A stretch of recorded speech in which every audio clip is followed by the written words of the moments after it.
bonjour et bienvenue à Pack de Potes. Alors moi c'est TK, l'américain de ce groupe d'amis réunis par le rugby. Et alors je suis super content d'avoir tout le monde, tout le pack est là. Et on va démarrer avec le Goldilocks, ou peut-être on devrait dire les Dreadilocks, parce qu'en fait il joue Lock, deuxième ligne, qui a fêté son anniversaire récemment, c'est Charlie Bayer. Salut Charlie. Salut mon ticket, salut tout le monde, ravi d'être de retour avec l'équipe au grand complet. Ça fait plaisir de te voir. Et bien sûr, on a aussi un ancien racingman, un rugbyman devenu educatorman qui pousse les petits joueurs de rugby en Normandie. C'est le man de 2 mètres, c'est Théodore de Saint-Rémy. Salut mon Théo. Salut les gars. Ouais, je les pousse pas trop fort quand même. Hein. J'y vais doucement. Ravi d'être là et surtout qu'on soit tous les trois. Ça fait quand même un petit moment qu'on n'a pas été tous les trois réunis. C'est un grand plaisir. Ouais, c'est exactement ça. Bah, Charlie, j'avais une petite question pour toi. Mais est-ce que tu es retourné en rugby finalement? Et oui, je suis sorti de ma pré-retraite en fait. Ça a manqué trop, mais c'était bizarrement, je commençais à sentir mes articulations, à pas couiner quand je me lève du lit. Donc je me suis dit c'est pas possible, il faut que j'y retourne. Et je suis retourné, je pense, pour ce qui sera ma ultima au Massif Central, le club où j'ai passé 10 années, donc ce serait bien de finir la boucle là-bas. Et la saison en plus se passe très très bien. La Une a chuté hier, mais pour la première fois, et je crois il passait deuxième de sa poule, mais était en tête pendant très longtemps. Et moi j'ai fait mes débuts hier, j'ai repris hier après un mois d'entraînement avec la B, et on a éclaté Issoudun. Voilà. Donc j'étais content. C'était retrouver les sensations, retrouver le terrain, retrouver les copains. Même si j'avais, ça date d'avril seulement mon dernier match, ça m'avait manqué et ça fait du bien. Et ça va me faire du mal quand je pourrai vraiment pas. Quand la retraite sera réelle. T'es pas parti en froid avec les potes de la CBB quand même? Ah non, au contraire, non, je regrette même, enfin un peu. Chaque choix implique forcément des regrets, et il y a pas mal de regrets à les quitter, mais on se voit régulièrement. Je vais les voir parfois, on boit des coups ensemble, et j'ai passé une excellente saison là-bas, et j'ai rencontré des gens vraiment formidables. Parfait. Est-ce que c'était difficile pour toi aussi, mon Théo, de quitter le terrain finalement en tant que joueur? Ouais, c'est très dur. C'est toujours une petite mort quand même. C'est difficile parce que tu quittes les sensations du terrain, mais tu quittes surtout la tension en fait de ce qui se passe la semaine jusqu'au match, qui est toujours un truc un peu crescendo. Et puis après le match, la pression retombe et t'as cette espèce de poussée d'adrénaline suivie d'une grande décharge d'endorphine. Donc on est des toxicos du rugby, nous. C'est ça.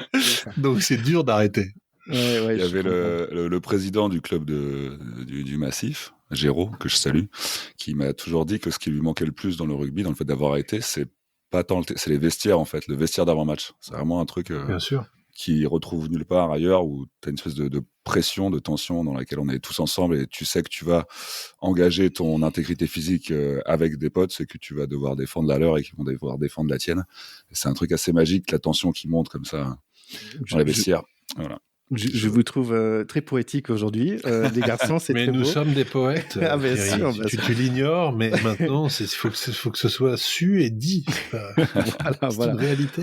On est quand même des poètes barbus et pas mal mustachus aussi, parce que petit rappel, c'est quand même novembre, donc ça veut dire Movember. On a déjà interviewé Stéphane Bavo qui est venu sur l'épisode de l'année dernière. Petit rappel d'aller suivre un peu plus léger, parce qu'on a un épisode qui sort le 11, donc ce vendredi, et j'ai pu parler avec lui pendant 30 minutes avec Fanny Cotin sur mon autre podcast, et franchement, c'était vraiment sympa de aller dans les détails par rapport à la santé masculine. Allez les suivre sur les réseaux sociaux aussi pour connaître un peu plus tous les événements autour de vous. Par exemple, il y avait un Movember 5, c'était un tournoi de rugby à 5 pour des gens comme moi et toi, mon cher Théo, des mecs de plus de 45 ans, tu vois. C'est ça. Catégorie à laquelle Charlie n'appartient absolument pas. On doit vous le rappeler quand même. Pas encore. Mais plus ça avance, plus je m'en approche. Bizarrement. C'est ça. J'ai jamais été aussi près de la rejoindre. Allez les garçons, c'est épisode numéro 87 quand même, 87, mais c'est un chiffre qui est très important pour moi. Est-ce que vous savez pourquoi? C'est ton année de naissance. Non, 74 plutôt. Non, parce qu'en fait, c'était mon numéro en foot américain, quand j'ai commencé à jouer en foot américain, 87. Est-ce que vous savez d'où ça vient, ce 87? Peut-être du département de la Haute-Vienne, tout simplement. Non, pas exactement. Pas dans le foot américain. Je pense que peut-être c'est le nombre de l'importance dans l'équipe. Je suis pas certain, mais je pense que peut-être c'est ça. Ça démarre au 100, il me semble. Non, ça démarre au 100. Ah, dans ce sens-là. Ah, d'accord. Dans ce sens-là, c'est super. Décroissant.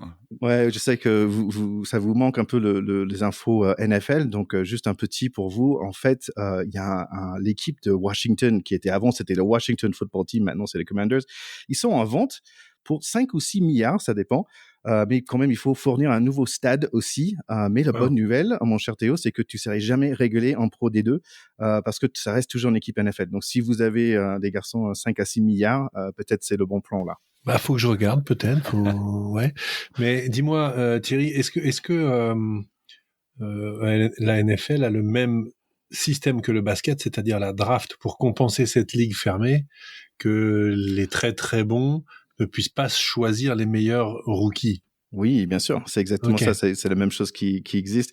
Mais je pense que NBA, c'est beaucoup plus important. Une seule personne peut carrément changer l'équipe, c'est un peu plus difficile en foot américain avec une équipe de 53, quoi. Sauf Tom Brady. Ça dépend. Pauvre Tom, c'est pas son année. Tiens, dernier truc un peu différent comme ça, mais en fait, c'était un combat de boxe. C'était Sonny Boy Williams qui a fait son 9e combat, 37 ans contre un Mark. En fait, c'était un peu moi contre toi, parce que Mark Hunt, qui a 48 ans que moi, il me ressemblait pas mal. Ou toi, je pense que Charlie, tu ressembles un peu plus à Sonny Boy Williams que moi. C'est flatteur. Mark Hunt, on va dire un plus petit, beaucoup plus rond, mais divine qui a gagné. Eh bien, c'est Sonny Bill Williams a perdu et c'est l'ancien champion UFC qui a gagné sur TKO. Ah, KO carrément. Ouais. Donc bravo à Mark Hunt pour ce dernier combat de sa carrière et bonne continuation à Sonny Boy Williams. Mais si on reste un peu aux États-Unis, mon ticket, je t'avais envoyé une petite info parce que j'avais pensé à toi parce que ça concerne ton tendre pays. Mais il y a un système de draft en rugby aussi maintenant aux États-Unis. Oui, c'est vrai, ça existe. En fait, il y a un problème. C'est pas sûr si vous vous souvenez, mais il y a 2 équipes qui sont, en fait, ils sont interdits de jouer cette année. C'est des LA Giltinis et des Austin Gilgronis parce qu'ils ont un peu joué un peu trop avec des chiffres en embauchant plein de personnes et ils avaient pas droit. Ils avaient pas compris le salary cap. Donc, en fait, tous leurs joueurs il y a une autre équipe qui va venir en Chicago et des autres joueurs, d'un coup, ils sont draftés par Chicago. Ils ont pas trop de choix sur le contrat. C'est un truc qu'il faut le lire un petit peu. C'est très sympa pour les joueurs. Parce que d'un coup, ils étaient dans un contrat à LA et d'un coup, ils doivent aller à Chicago, par exemple, sans renégociation ou quoi que ce soit. C'est assez difficile pour eux. C'est pas le même climat non plus. C'est ce que j'allais dire. Oui, c'est ça. C'est moins beau. Ça a acheté un froid. les Budgie Smugglers, c'est pas pour en Chicago quand même. Allez, on parle rapidement de Rugby League parce qu'on a eu Tony Dugan qui est venu plusieurs fois pour nous parler de ce tournoi. En fait, donc on est dans les demi-finales ce week-end. Il y aura Australie contre Nouvelle-Zélande et Angleterre contre Samoa. En fait, Samoa qui a un peu surpris Tonga en les battant dans les quarts de finale. Je sais pas, Théo, est-ce que toi, tu as un petit truc qui va gagner dans ces 4 équipes-là? Allez, moi je m'y connais tellement mal en rugby à 13 que j'ai envie de mettre un billet sur la vraie surprise. Ce serait sympa de faire gagner les Samoans, mais je pense que c'est la grosse cote. Voilà. Je pense aussi. Pour les filles, nos Françaises, ils ont commencé à jouer aussi Rugby à Ligue, mais ça va pas trop bien pour eux quand même, parce qu'ils ont joué contre Nouvelle-Zélande, c'était 46-0, et contre Australie, 92-0. Donc, c'est des matchs qui fait un peu mal, ces deux-là. Bonne nouvelle quand même, c'est que ça va mieux côté rugby fauteuil. Et là, on a eu 154-6 pour la France contre le Pays de Galles et là 80-15 contre l'Écosse, toujours pour la France. Donc là on va quand même gagner la médaille, je pense. On est bien parti pour quand même. Théo, on a parlé rapidement de nos femmes militaires qui ont gagné le tout premier Inter-Defense Championship. Mais toi aussi, tu as porté en fait les couleurs des nos bleus. Est-ce que tu peux nous mettre un petit mot par rapport à ton expérience?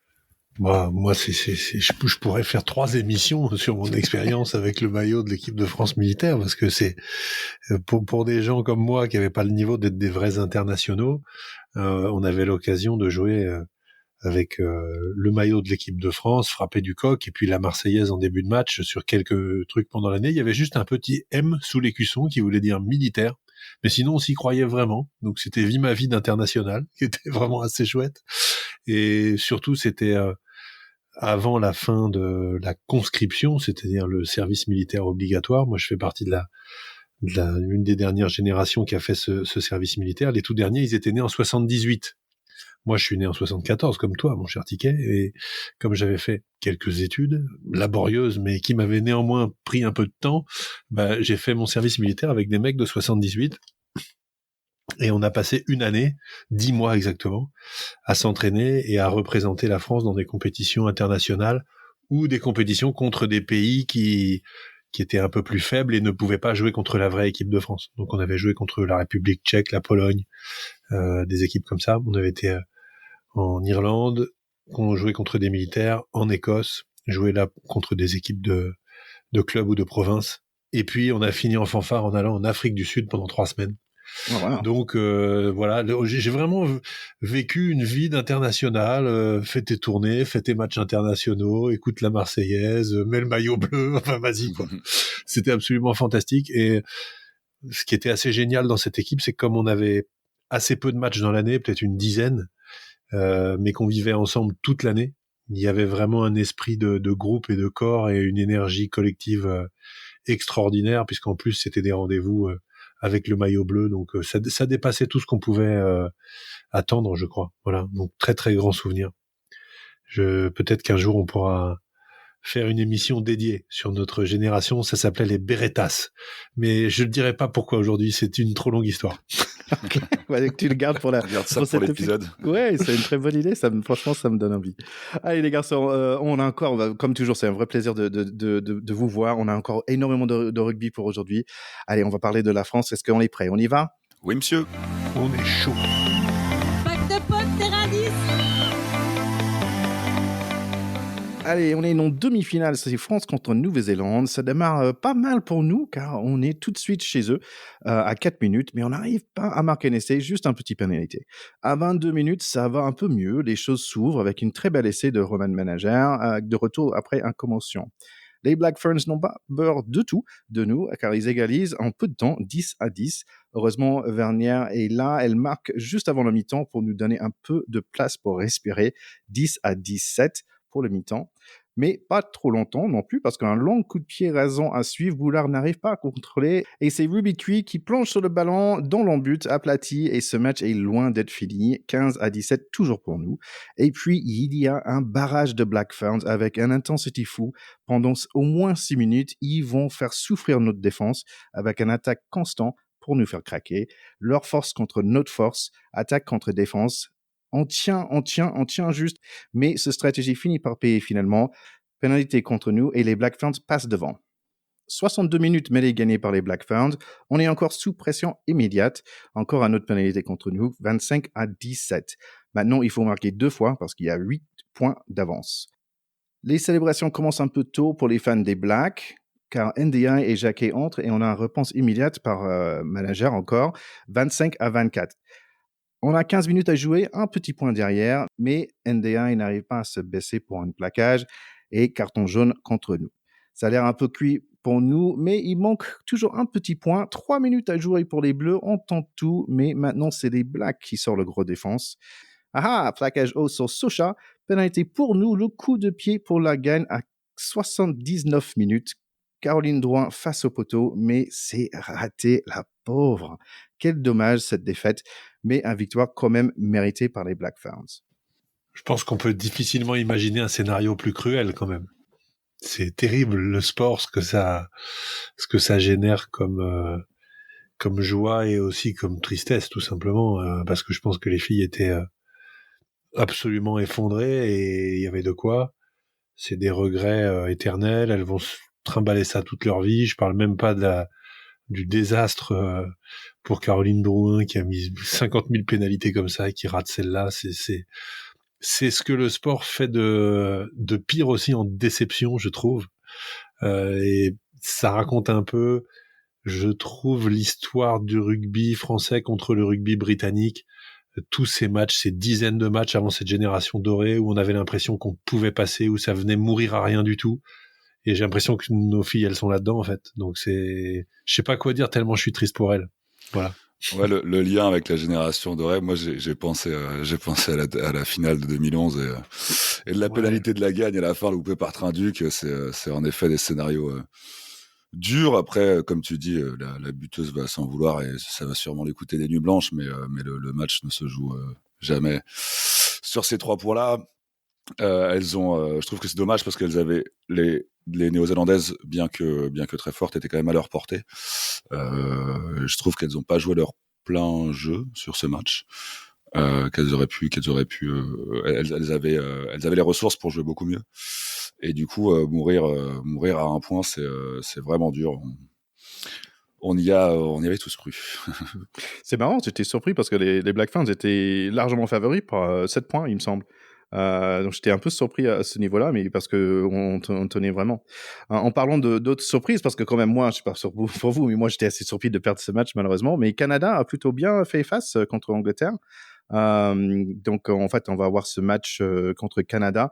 Le score était 26-19, mais quand même ils étaient vraiment dans le match des Canadiennes. Donc on voit les Canadiennes qui montent un peu en puissance. Ils sont très contents d'être, je pense, dans ce match pour la 3e place. Et nous ça va être intéressant de voir si est-ce qu'on arrive à faire le rebond après cette défaite contre Nouvelle-Zélande. J'aimerais bien dire oui. Ouais, c'est vraiment le risque en fait, c'est que la déception soit tellement grande qu'elle n'arrive pas à se remobiliser pour ce match contre le Canada. C'est pas une affiche rêvée non plus parce que ça reste entre guillemets une petite nation, même si effectivement chez les filles, les Canadiennes sont pas mal. La preuve, elles ont perdu, je crois, 26-13 ou un truc comme ça 19, contre les Anglais, 26-19, c'est-à-dire de pas grand-chose contre une équipe invaincue sur un match clé. Donc ça prouve que c'est quand même une équipe très solide. Bon, les Canadiennes, c'est sûrement comme les Canadiens, ça doit être très costaud physiquement. Donc c'est un sacré challenge qui attend nos filles avec un enjeu de se remobiliser, d'y aller avec de l'énergie, avec la banane, avec envie d'aller chercher cette médaille finalement, parce qu'une 3e place, un podium, c'est toujours un beau truc en dépit de la déception. Donc effectivement, ça va être instructif. Je pense que cette motivation, elles vont la trouver. Je pense parce qu'elles ont basculé assez vite en fait dès les déclarations d'après-match. Elles parlaient déjà en fait de cette 3e place. Les mots exacts étaient on va les chercher pour les fans français, un truc comme ça. Mais il y avait déjà assez rapidement après le coup sur la tête qui a été cette défaite, elles étaient déjà portées vers le match sur la 3e place. Donc moi j'y crois pas mal. Et le Canada, pour la petite blague, c'était la première compétition féminine que j'avais suivie, la Coupe du Monde 2014 qui avait lieu en France. C'était la France avait été éliminée en demi-finale contre le Canada aussi. Absolument. Donc, ouais. Je m'en souviens. Elle avait fini championne. Mais oui, donc du coup le Canada, belle équipe en féminine, hein, vu que ça fait quelques années qu'elles sont présentes. Et j'espère que le résultat ne sera pas le même. Voilà, qu'en 2014 où j'étais quand même tombé amoureux de Magali Harvey, donc il y avait quand même du positif à sortir de ce France-Canada. Mais j'espère que l'issue sera différente, en tout cas. Et moi j'y crois vraiment. Je pense que elles ont l'état d'esprit pour. Et pour la petite anecdote aussi, c'était une phrase que j'avais relevée, que je trouvais ça cool, que comme quoi chez le rugby français, qu'il soit masculin ou féminin, est quand même imprégné de cette force physique, parce que Ruby Thuy, dont tu parlais tout à l'heure, a dit en sortant à propos de cette équipe, je te laisserai faire la traduction. The most passionate nation that plays rugby, they just throw the absolute kitchen sink on you, at you. Voilà. Donc c'est que la combativité est présente dans toutes ces équipes. Frapper du coq et ça fait plaisir. On en est assez fiers. Bon, en parlant d'espérants, mais quelles sont nos espérances pour la championnat, on va dire, qui va gagner? C'est pas qui va gagner, mais qui est-ce que vous aimeriez gagner? Est-ce que c'est des Anglaises qui le méritent largement? Est-ce que quand même on dit, les Black Ferns, ils ont abattu, on va les soutenir? Moi, parce que c'est le jeu dans notre rugby, je préférais que ce soit les Anglaises qui perdent. mais ouais, moi je préférais que ce soit les Néo-Zélandaises. Je mettrais un petit coup de cœur sur les Black Ferns. Théo? Je partage un peu l'avis de Charlie, même si je trouve aussi que quand tu as une grande période d'invincibilité comme les Anglaises, venir couronner ça d'un titre mondial, ce serait quand même assez juste sur le plan sportif. Donc ce serait beau aussi parce que ça donnerait de l'espoir à ceux qui se disent les trucs de motivation à la con, du genre quand on veut on peut, et puis de dire qu'il y a une logique et que quand on se donne les moyens ça sourit à la fin. Donc je serais content aussi si c'est les Anglaises qui gagnent pour elles, parce que c'est vrai qu'elles sont sur un cycle qui mérite la récompense. Toutefois, pour nous, un petit peu d'exotisme et puis venger notre déception française avec une victoire néo-Z en se disant au moins on a perdu contre les championnes d'un point en plus. ce serait déjà pas mal. Je te trouve à la fois poétique et diplomatique ce soir. Allez, on avait beaucoup de matchs internationaux ce week-end. On va parler juste très rapidement de tout ça avant d'attaquer bien sûr le match clé France-Australie. Irlande contre Afrique du Sud. Donc rapidement 6-6 pour le mi-temps. Beaucoup de fautes avec un carton jaune contre le petit Chelson Colby. Premier essai pour le match, c'est pour un certain Van der Flyer, le Sudaf qui est irlandais bien sûr. Il faut quand même bien suivre le rugby international, c'est pas si simple. Hein. Deuxième pour Mark Hansen qui a l'air d'avoir un joli coupe de cheveux sous son casque, hein, mais malheureusement on ne le voit pas. 16-6 pour Irlande.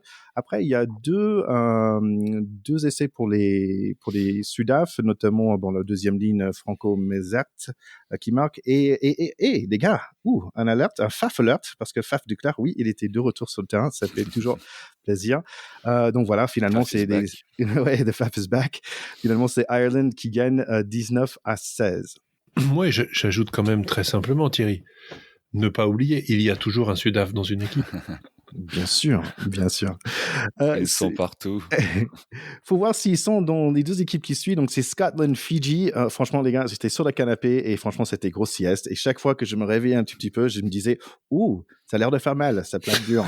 Et finalement, c'est les Écossais qui ont gagné 28-12, mais avec beaucoup de plaquage, je pense. Pays de Galles, Nouvelle-Zélande, 23 pour Pays de Galles, 55 pour Nouvelle-Zélande qui retrouve un peu d'énergie. La seule chose que j'ai noté, que Alwyn Jones a quand même joué, il me semble, mais je sais pas combien de matchs il a joué maintenant.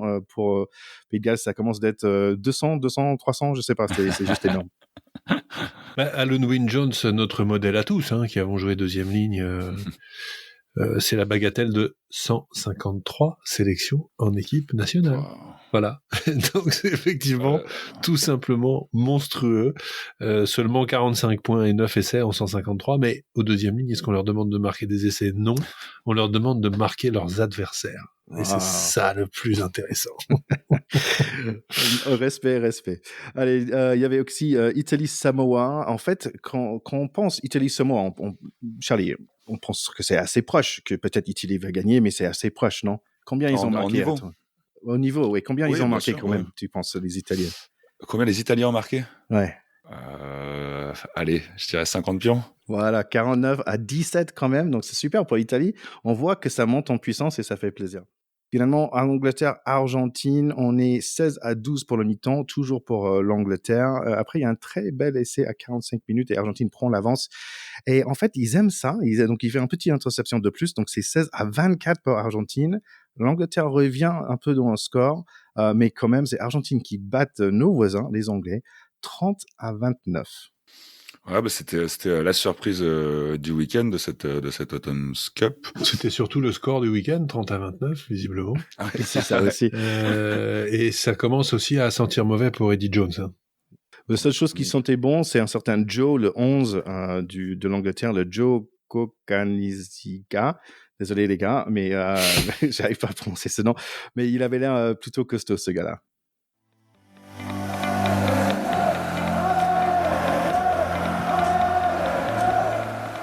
On va parler de France-Australie, notre match à nous. Et le match démarre avec un gros mêlée qui soulève notre pack carrément. Les Wallabies, ils commencent 3-0. Heureusement, Tony Ramos, il église tout ça tout de suite. Il a l'air d'être un peu en jambes ce soir. On envoie du lourd devant, mais c'est quand même solide en face. Greg Aldrit nous gratte un ballon et Ramos nous ajoute 3 points de plus, 6-3. Ça devient 6-6 après un faute contre Antonio que j'ai pas compris. Énorme séquence pour l'attaque des Bleus, beaucoup de solidarité entre nos avants. Olivion marque un essai, mais l'épicé Jaco Pepper, il l'annule. Pas grave quand on est monté en confiance. Un peu trop peut-être, car les Wallabies nous livrent un essai malheureusement magnifique de 95 mètres. 6-13 pour eux. Le match se chauffe un peu, les Australiens aiment jouer le ballon en main, on est un peu juste au niveau de la défense et notre jeu de pied n'est pas décisif. Mais on continue à pousser et aller vers l'avant, même si on est un peu moche au niveau de forme, le corps il est là.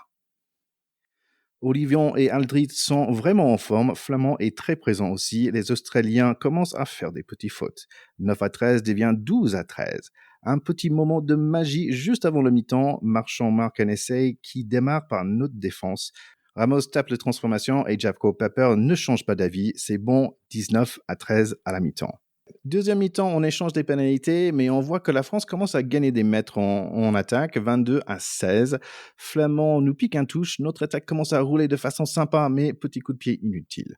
53 minutes, il y a pas mal de finishers qui entrent en jeu, et les Wallabies sautent sur une occasion, un petit essai dans le coin, ils passent devant 22-23 pour eux. D'un coup, on a moins d'impact et moins de précision, 67 minutes, on perd par 4 points. Temps fort pour nous, on choisit le penalty touche 2 fois à la suite. Adrit perce, mais il perd le ballon dans le but. Penaud commence à montrer ses jambes de feu. J'aimerais bien qu'il nous marque un essai. Et voilà, il l'a fait. Jalibert a fait pas mal de boulot, mais c'est ce fou de Penaud qui bat 3 mecs pour marquer un essai dans le coin. 30-29, car apparemment, les coups de pied, ce n'est pas la force de la France aujourd'hui. On rate la transformation. 30 secondes nous restent. Et oui, on arrive à donner le ballon à nos invités, car on est très poli. Mais Dante arrive à provoquer la pénalité de la gagne. Bravo à nos Bleus pour ce 11e victoire de la suite. Thierry, je te trouve sévère quand même quand tu dis que c'est pas le jour de nos coups de pied. Thomas Ramos, on va y revenir, il en rate 2, mais il en rate 2 qui sont pas très importants, et les 6 ou 7 qu'il met sont très autoritaires, à des moments où on n'était pas au mieux et où sa régularité au pied nous a maintenus à flot et à proximité au score. Donc je suis pas d'accord avec toi sur le fait que le jeu au pied, en tout cas pour aller entre les perches, était pas bon. Je trouve que Ramos a excellé dans ce domaine. On a 79e minute et il n'était pas bon, on va dire, pour les deux équipes. C'était en tout cas très agréable de retrouver nos Français depuis un petit moment. Ce que je retiendrai moi du match, je sais pas, c'est que à l'heure de jeu, je dirais, j'ai douté, je crois pour la première fois depuis l'ère Galtier de cette équipe, de cette bande de mecs. Il commençait à y avoir des approximations, il y a eu des petites fautes, des petits en avant.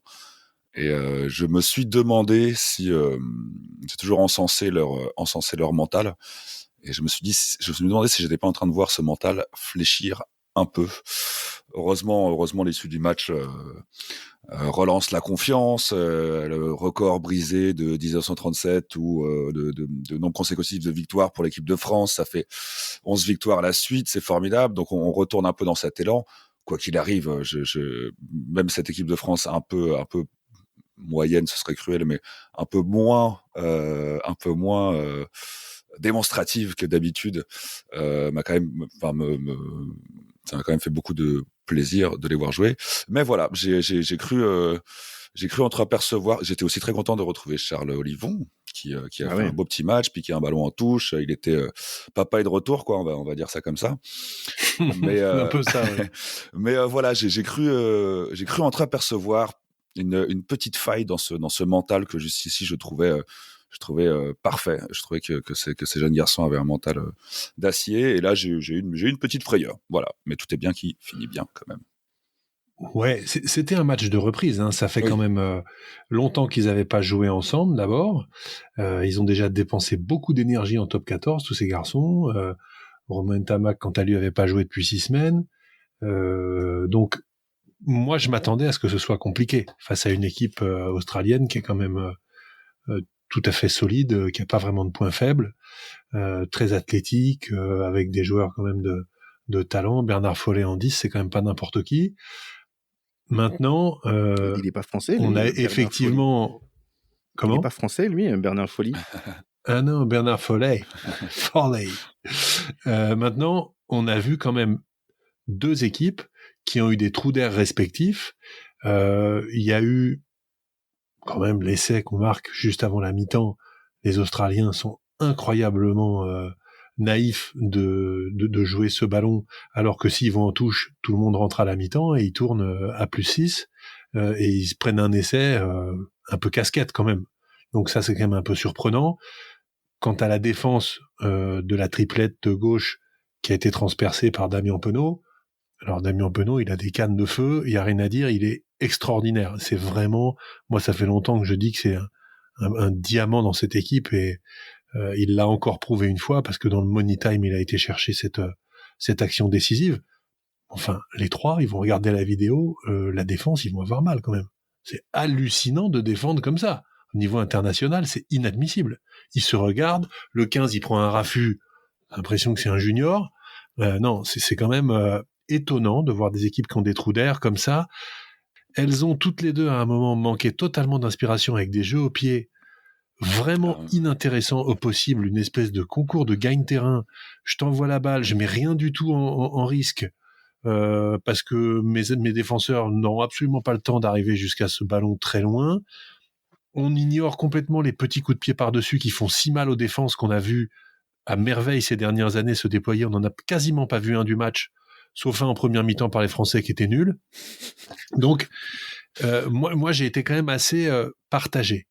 En revanche, ce que je trouve fantastique, c'est que cette équipe trouve toujours les ressources pour se sortir de mauvais pas invraisemblables.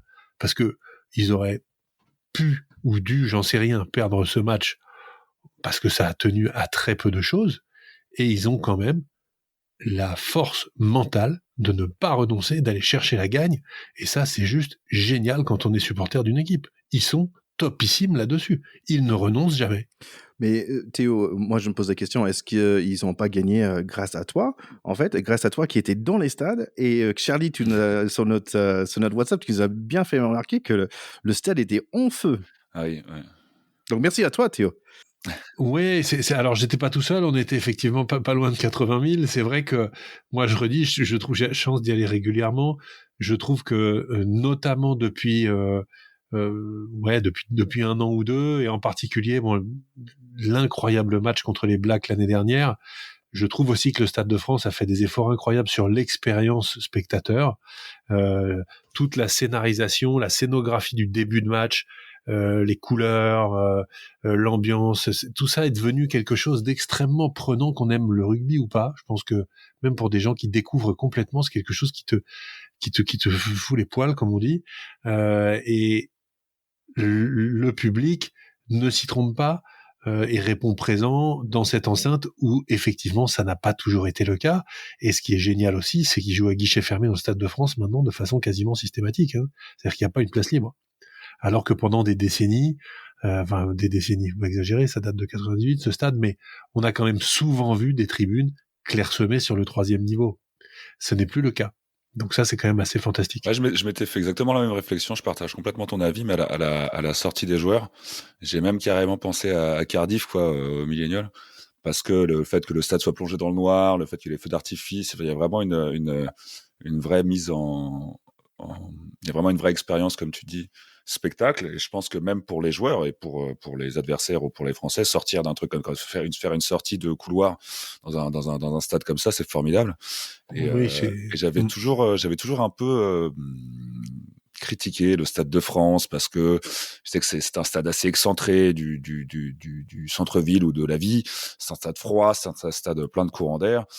J'étais en 2010, j'avais eu la chance d'assister à la finale, la petite finale du tournoi France-Angleterre, qui avait vu sacrer l'équipe de France avec un grand chelem. Tu bats l'Angleterre pour un dernier match, c'est un grand chelem, mais il n'y avait pas d'ambiance. Je m'étais vraiment fait chier. Alors que cette année, c'était fantastique. Alors que cette année, donc je voulais plus retourner en Stade de France. Et l'année dernière, j'étais retourné voir l'Argentine, la France-Argentine, et j'étais vraiment surpris déjà par le public. C'est-à-dire le public qui chante au bon moment, là pour le France-Australie, il y avait une Marseillaise qui a éclaté à la 76e ou la 78e. Je sais plus, vers la fin du match, comme ça, pour dire lâchez rien et tout. C'est même de la part comme tu dis, de la part du Stade de France, mais aussi de la part des gens qui y vont, en fait, peut-être parce que c'est plus plein. Mais je trouve que les spectateurs ont beaucoup plus peut-être de connaissances rugby, ou j'en sais rien, mais on a même eu le droit à une Peña Bayona dans le stade, donc c'était quand même assez marrant. Après, pour revenir 2 minutes sur le match, moi j'ai aussi quelques points d'inquiétude. Les points de satisfaction, tu les as dit. Je pense que le retour d'Olivon est top. Aldrit est incroyable. Jelonche, c'est un sécateur, mais E3 en 3e ligne, honnêtement, c'est juste du rêve. La charnière était un peu en dedans. On l'a dit, Ntamak était pas tellement dans ses baskets.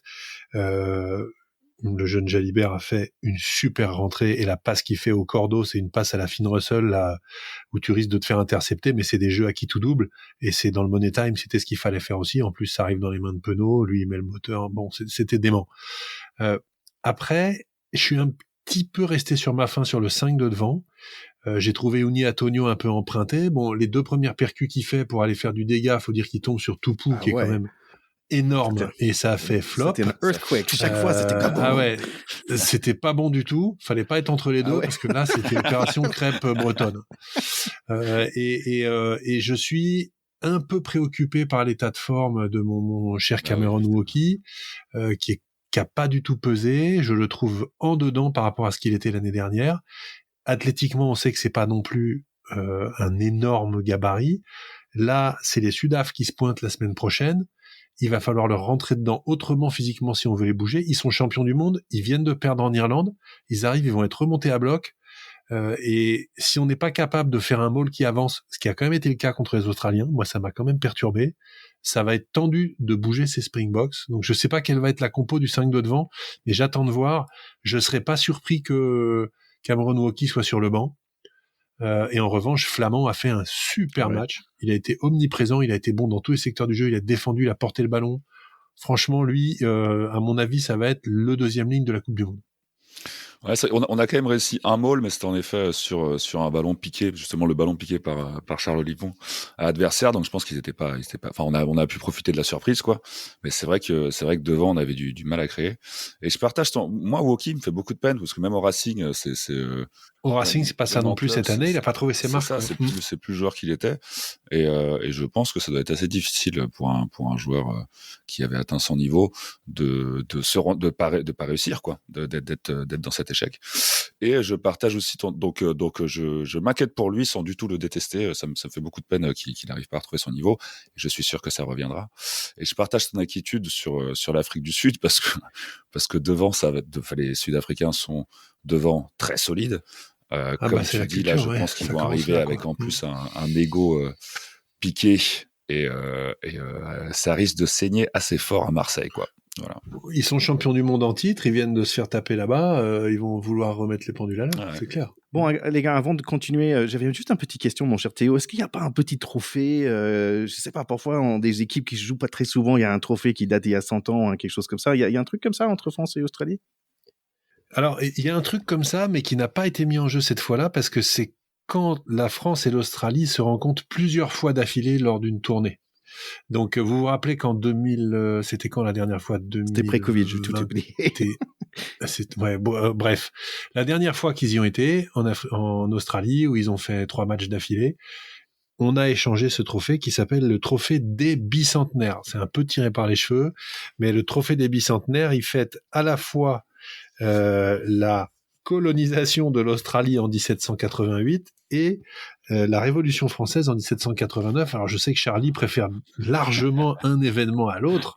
Nous on est neutre, hein, parce que les Américains sont décolonisés parmi d'autres, donc ça ne les dérange pas, j'imagine. Mais en tout cas, normalement, c'est le trophée des bicentenaires qui est échangé lorsque la France et l'Australie jouent plusieurs matchs d'affilée. Super. Bon, merci pour le cours d'histoire, mon cher Théo. Et d'ailleurs, t'étais pas le seul qui était allé en tribune ce week-end, parce que moi aussi, je suis allé voir un match. Je suis allé voir pas loin de chez moi, Oyonnax. J'ai vu Oyonnax-Rouen.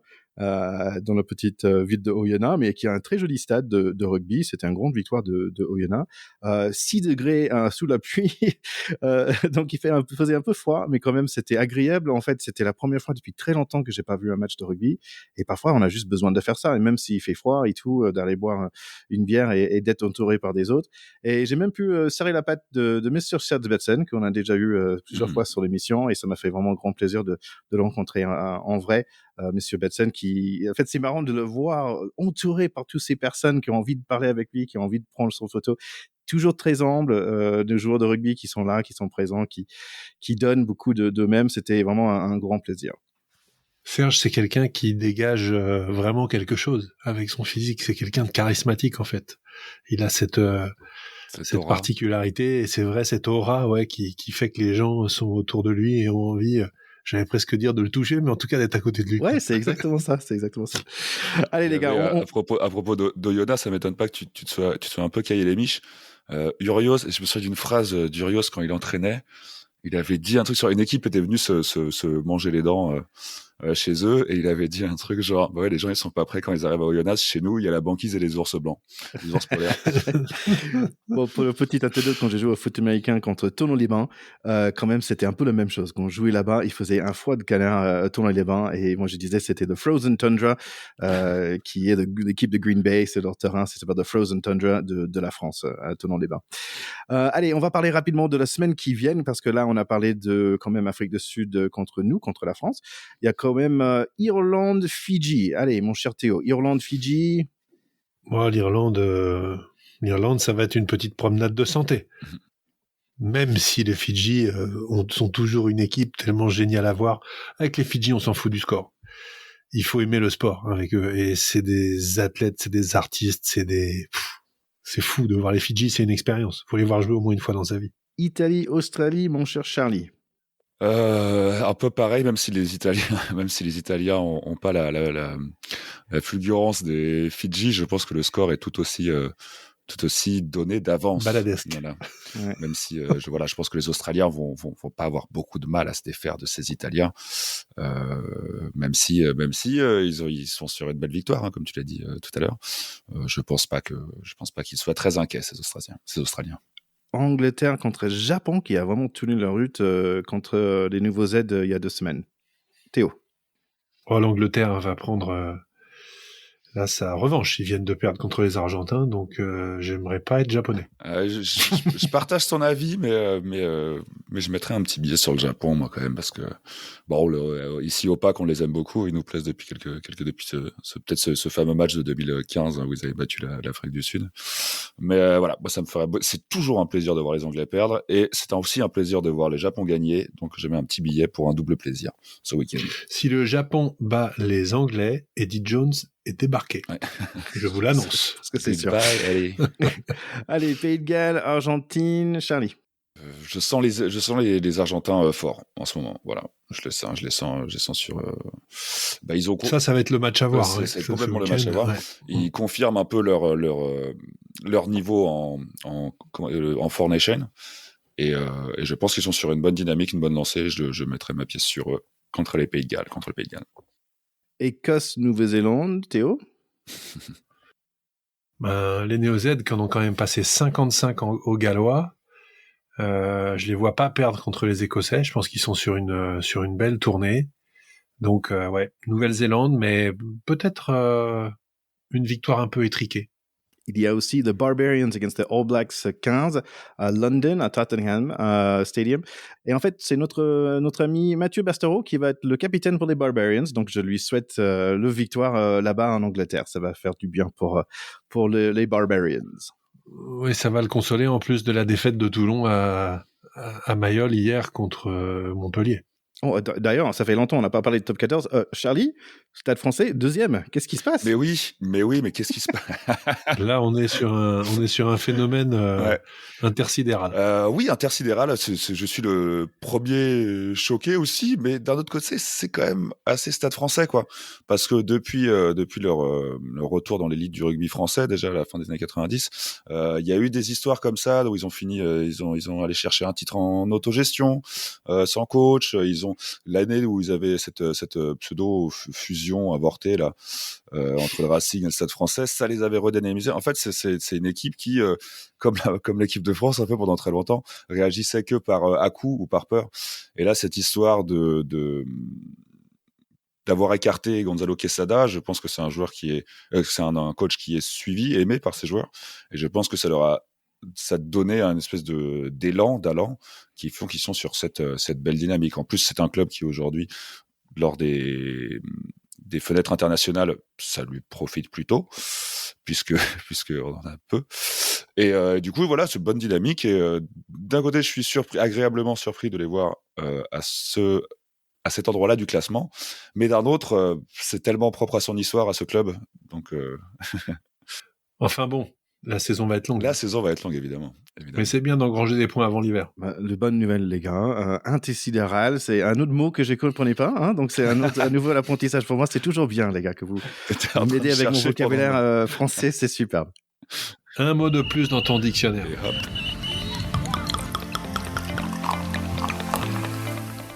Allez, merci tout le monde, merci à vous les garçons, ça fait vraiment un grand plaisir de vous voir, notamment Charlie avec son super moustache, bravo, t'as un super truc là. Moi c'est un petit peu différent, c'est un moustache plus barbe quand même, donc c'est un mélange des deux. Je disais c'est un Astérix, Sam Elliott, c'est un peu franco-américain le mien. Donc si vous êtes curieux, allez regarder Movember, c'est fr.movember.com ou écoutez le 11 novembre l'épisode un peu plus léger où je parle avec Stéphane Beaumont par rapport à ça. C'est très important les gars, on prend soin de nous et c'est tout ça. Movember c'est pas juste les moustaches, c'est aussi la santé masculine, donc c'est super important à ce niveau-là. Vive Movember. Il y avait, je sais pas si, je vous invite à aller regarder. Il y a Ryan Reynolds qui a, justement pour sensibiliser aussi à ces maladies-là, qui a mis en ligne sa coloscopie. Donc voilà, je vous invite à aller voir de façon très drôle. Excellent. Évidemment parce que c'est un mec drôle. Mais ouais, voilà, c'était. Oui, puis après avoir vu le film palpitant dont vient de parler Charlie, n'oubliez pas d'aller liker tout ce que vous pouvez liker sur nos réseaux sociaux, sur Instagram, sur Facebook, sur Twitter. And so on, vous ferez plaisir à notre ami TK et à son pack. Ouais, n'hésitez pas aussi à donner des avis. On aime bien avoir vos retours sur les émissions qu'on fait. Et c'est toujours agréable d'avoir des petites critiques ou des petits avis. Donc n'hésitez vraiment pas à commenter, à nous dire ce qu'on a loupé, ce qu'on a dit bien, ce qu'on a dit mal. Allez, très bien les garçons, à très bientôt. Ciao, ciao. Allez, salut, bye bye. Salut les gars, ravi de vous avoir revus. À la semaine prochaine.